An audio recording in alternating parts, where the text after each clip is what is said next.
Hello YouTube family. तर आज आपण बनवणार आहे सर्वांची आवडती आणि जेवणाची चव वाढवणारी खमंग तिळाची चटणी. ही चटणी बनवायला जितकी सोपी आहे तितकीच ती पौष्टिक आणि चविष्ट लागते. आपण त्याला वरण भात सोबत किंवा गरमागरम चपातीसोबत भाकरीसोबत ही चटणी एकदा नक्की करून बघा. तुम्ही पण म्हणाल आहा काय चव आहे.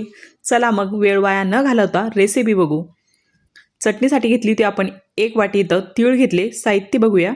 चटणीसाठी लागणारं 1 चमचा धनी पावडर, 3 ते 4 लाल मिरच्या, लसणाच्या पाकळ्या, अर्धा वाटी शेंगदाणे, कढीपत्ता, जिरं आणि ओवा घेतला होता.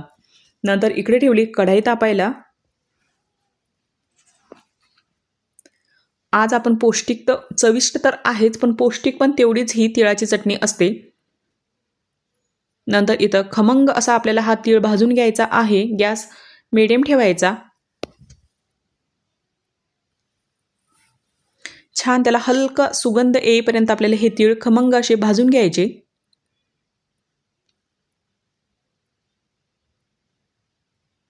आणि इथं तिळाचा कलर पण हळूहळू चेंज व्हायला लागतो.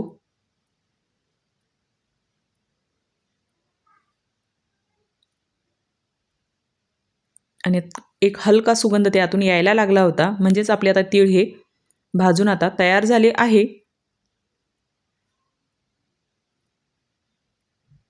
आणि भाजल्यानंतर तीळ घ्यायचे, एका प्लेटमध्ये काढून घ्यायचे. आता 3 ते 4 मिनटं इथे मी हे तीळ भाजून घेतले. त्याच कढईमध्ये अर्धा वाटी शेंगदाणे पण भाजून घ्यायचे.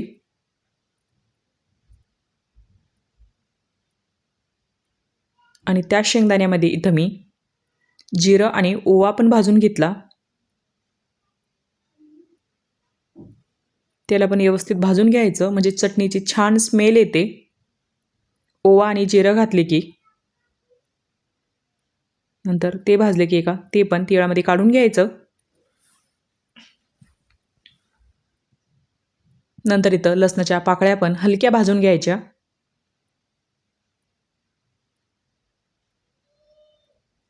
आणि ते पण तिळामध्ये काढून घ्यायच्या.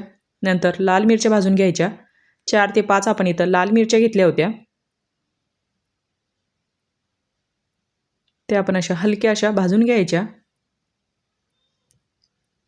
नंतर काढून घ्यायच्या तिळामध्ये.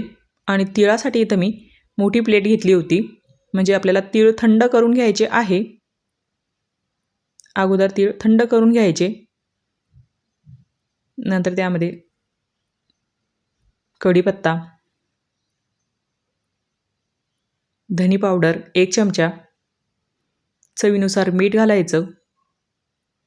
आणि मीठ इथंच घालायचं, म्हणजे आपण जेव्हा मिक्सरमध्ये घालायच्या अगोदरच मीठ घालायचं, ते छान सर्व चटणीमध्ये मिक्स होतं. नंतर चवीनुसार हळद घालायची आणि थंड करून घ्यायचं आता हे मिश्रण.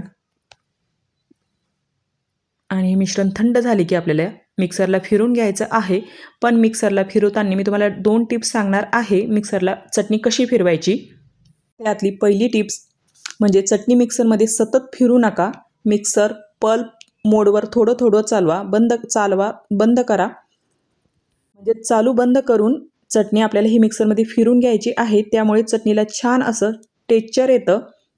टिप्स नंबर 2, जर तुम्ही त्याला जास्त वेळ फिरवलं मग त्या तिळातील तेल सुटायला लागतं आणि चटणी ही चिकट होते.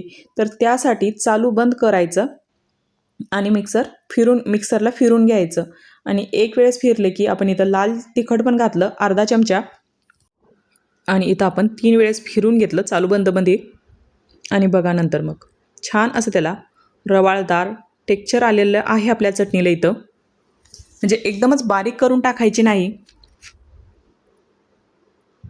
अशी रवाळदार ही चटणी इथं ठेवायची. आणि चला आता आपली चटणी तयार झाली, खमंग तिळाची चटणी. नंतर एका प्लेटमध्ये काढून घ्यायची.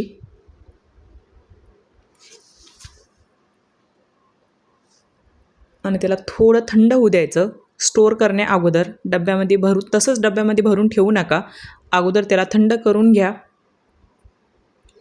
आणि मी काही अगोदरच भाजलेले तीळ एका प्लेटमध्ये काढून ठेवले होते. आणि वरून त्याच्यावर थोडे भाजलेले तीळ घालायचे, म्हणजे पटकन कळतं की ही तिळाची चटणी आहे.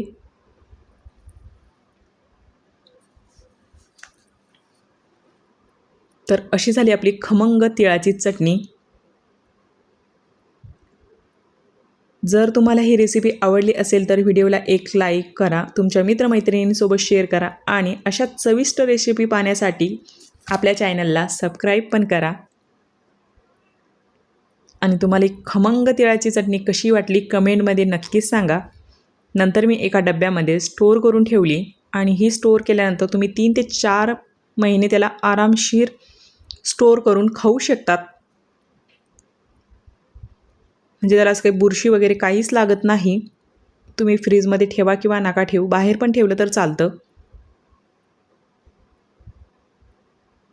म्हणजे 3 ते 4 महिने आरामशीर ही तिळाची चटणी इथं राहते.